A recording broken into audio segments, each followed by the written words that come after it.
Hello, good morning. Welcome to my bedroom, my house in Bath.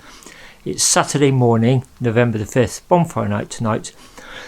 On my most recent video, cycling to Brecon Beacons Youth Hostel, my Headtorch failed, so I did say I'd investigate a new one. That's pretty much what this video is all about, but to put it in the context of why that's so important.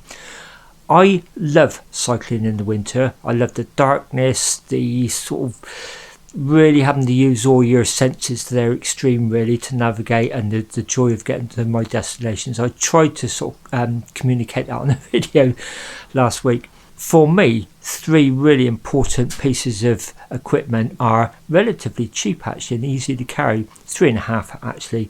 Is a high-vis jacket.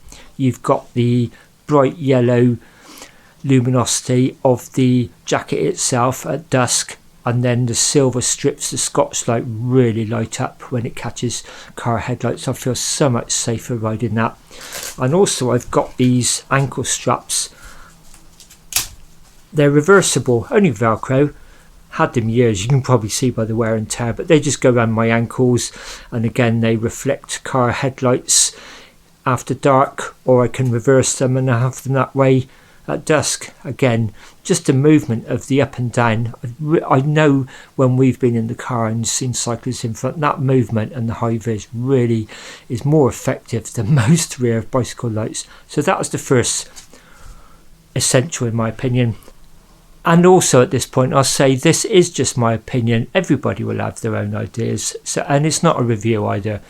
I always carry an emergency space blanket. You never know when you're going to need that. In about 40-45 years of cycling, I've needed to hunker down about 3 times, I think. Twice were in emergency space blankets, and once was in a bin liner. I think that's before these had been sort of like come into common use. You're never going to get that back in its wrapper. It really is a case of wrap it round you, maybe fold it up and put an elastic band around it afterwards, or they're so cheap you can just literally throw them away after they're one use. But I always carry one of those in my saddlebag and my panniers in the winter, just in case. You never know. And now the main point of this video, my Headtorch packed up the other day. I've had this for years actually, and it does say it's good for up to 500 recharges. So it's a USB rechargeable device. What I liked about this is it swiveled, and also it had the PIR, I think that stands for passive infrared sensor. So you could either have the light on full, medium or flashing on permanently, or you could set it in the standby. I think there's 2 brightnesses in that mode, and then you just literally put your hand across it when you need it. I love that cycling because my headlight on my bike is so powerful that lights up most of the road for me. Just occasionally when I'd need to read the Garmin, or you just need that extra burst of light if you're under tree canopy, that sort of thing, or you're on uneven surfaces. I don't have the especially in gloves, say in the winter, I don't have the dexterity to really be fiddling around with those instantly. You just put your hand across it and it lights everything up. Secondly, I wouldn't want it on all the time as well, because it can be too dazzling. For instance, if there's snow or rain, it's almost like that stroboscope effect. It can dazzle you and give you headaches. And also even just lighting up road signs, they're so luminous that can dazzle you. So I wanted a new Headtorch like this that would activate with the sensor. So let me show you what I've chosen. And this is it. You can probably see I bought it from Screwfix. I've just walked down to my local Screwfix and picked it up. I ordered it online. It was £8.48, so relatively cheap compared to the more expensive brands. And again, it does exactly what I want. I'm hoping it will anyway. It's USB rechargeable, so there's no batteries in it. You just literally keep it topped up with a USB charger, either at home or on the road. It swivels, I believe, and also it's got the PIR sensor, but I think it's got some more features as well. This is going to be the unboxing, so this is my first view of it. Before I unbox it, let me just tell you the features. It switches on with the PIR motion, that's really important. It's US rechargeable, that's the 2 main benefits I wanted. Durable and lightweight. It doesn't claim to be waterproof, and I wouldn't want them in rain anyway for the reasons I've just described. Adjustable up to 60 degrees for multiple applications. Right, that suggests it swivels. And it's got 5 settings. It's got a white and a red control. Never had one with the red on before. Oh, and a flash.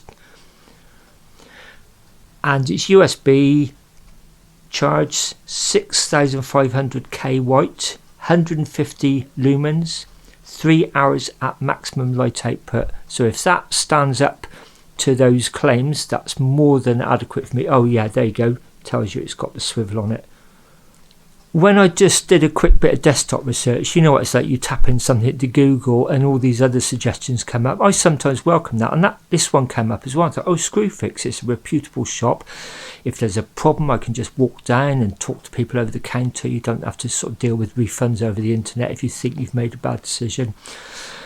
And also, it's aimed at builders, really, isn't it? DIY people. I mean, builders are not going to tolerate cheap sort of rubbish, really, are they, in a nutshell? So anyway, let's unbox it.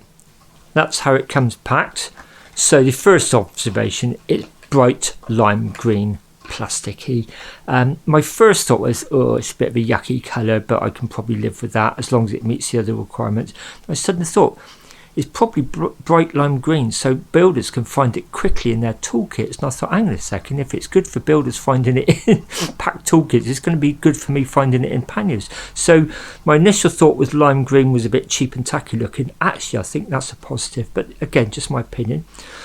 Oh, it's got a bit of plastic protection over the torch itself. Oh yeah, there's the swivel look. Oh gosh, it's already come fully charged. It's got the blue light, the standby light, telling you it's on sensory. That's exactly what I want on the road. As I said, in the winter, if you're going down a steep hill, maybe gravelly, possibly branches in the road, slippery leaves, you don't have time to be, especially with gloves on, you don't have time to be faffing around with switches at the top. You just literally go like that and it's on. Wow, quite impressed with that. It also comes with, lo and behold, its own recharging cable, micro USB. I've got a dozen of these already, but it's always good to have new ones. And instructions, and my temptation is just sort of think, how complex can it be? But you know, I do try and read instructions. Oh, actually it's in 6 different languages, so basically that's all it is really. 1 click max, 2 clicks dim, 3 clicks strobe, 4 clicks off.